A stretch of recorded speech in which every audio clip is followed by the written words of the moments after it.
अस्सलाम वालेकुम students, today we will study about global warming. पिछले लेक्चर में हमने different sources of air pollutants किए थे, जिसमें हमने natural sources as well as different human activities की थी जो कि एयर पोल्यूशन में कंट्रीब्यूट करती हैं।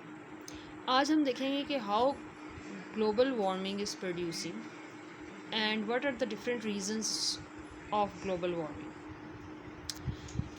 मैंने आपको पिछले लेक्चर्स में बताया था कि fossil fuels are coal, petroleum and natural gas. These are called as fossil fuels. When they are burned, they release large amount of carbon dioxide into the atmosphere. So, due to the increased use of fossil fuels and due to deforestation activities, concentration of carbon dioxide is increasing day by day. इसके अलावा जो water vapours, methane और chlorofluorocarbons हैं, they also act like carbon dioxide, because carbon dioxide की concentration increase होती है and it is responsible, this gas is responsible for global warming. Basically ये जो चारों गैसेस हैं, these are called as green house gases. इनको हम green house gases भी कहते हैं because they are responsible for absorbing the infrared radiations given out from the earth. For example, ये जो हमारी जितनी भी सन रेज होती हैं, they strike the earth in the form of visible radiations. Sunlight जब ज़मीन पर स्ट्राइक करती है, it is in the form of visible radiations. However earth reradiate this energy in the form of infrared radiations. So these infrared radiations जो कि री-रेडिएट होती हैं, अगर एटमॉस्फेयर में ये वाली गैसेस प्रेजेंट होंगी, these are called as green house gases. These gases absorb these infrared radiations given out from the earth. So इनकी काइनेटिक एनर्जी इंक्रीज़ हो जाती है। जब ये ग्रीन हाउस गैसेस इन इंफ्रारेड रेडिएशंस को एब्जॉर्ब करती हैं, they are responsible for becoming the atmosphere hotter. So the atmosphere becomes hotter, and greater the concentration of these gases into the atmosphere, greater will be the temperature of the atmosphere. So this greenhouse is the natural phenomena of the energy distribution into the earth.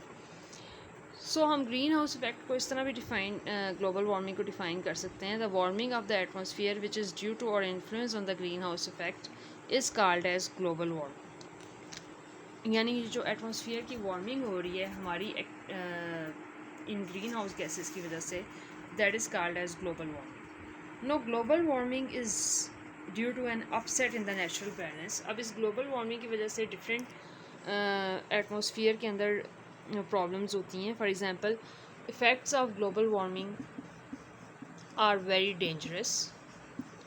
इसमें first effect हमारे पास आ जाता है due to global warming. Temperature of the earth is gradually increasing and earth gradually increase हो रहा है. अब क्योंकि temperature of the earth gradually increase हो रहा है, इसकी वजह से climate is going to change. Climate is changing day by day. Similarly, due to this global warming, polar ice caps will melt.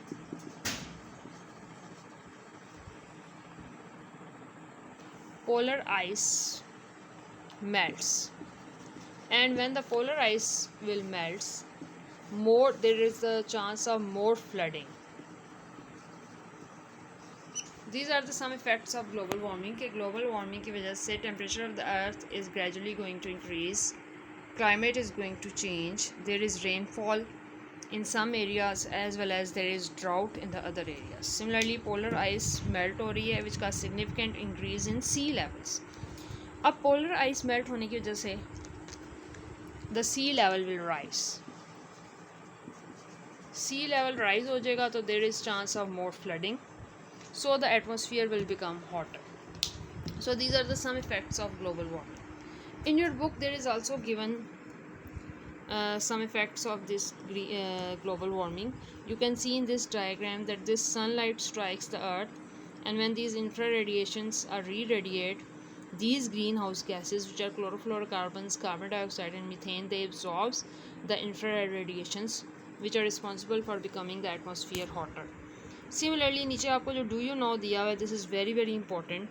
Green houses are constructed from glass. आपने अक्सर देखा होगा कि प्लांट्स को ग्रीन हाउसेज के अंदर रखा होता है। उसकी वजह ये होती है कि ग्रीन हाउसेज जो होते हैं वो ट्रांसपेरेंट पॉलीमर फिल्म्स के बने होते हैं। उनके अंदर लाइट तो एंटर हो जाती है, लेकिन उसके बाद जो इंफ्रारेड रेडिएशंस हैं वो बाहर नहीं निकलती, जिसकी वजह से बेसिकली ऐसे प्लांट्स जिनको टेम्परेचर ज़्यादा चाहिए होता है उनकी ग्रोथ के लिए, उनको हम ग्रीन हाउसेस के अंदर रखते हैं, क्योंकि ग्रीन हाउसेस का temperature 10 to 15 degree centigrade higher होता है than outside temperature. So this is the effect of global warming, कि ग्लोबल वार्मिंग और ग्रीन हाउस इफ़ेक्ट का आपस में रिलेशनशिप होता है। Global warming basically green house gases की वजह से होती है।